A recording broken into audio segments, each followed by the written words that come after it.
ITLF Women Wing Akon ki pathu thamkha kan phong do numin tunin thaniwal veng veng ITLF Women Wing mo po na no ya dharna hung ki to chu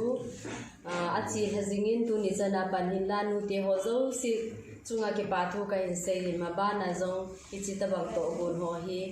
itung ilung tup athun ka sia no jingding in te na kan nevin tunin hu paulin la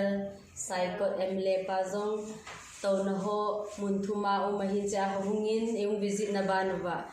ama sa ta in dangka sang som nga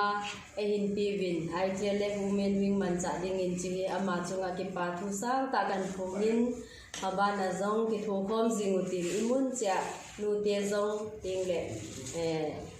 leader in nei ho emle nang dan ho ding in zong ama hu na hi kahin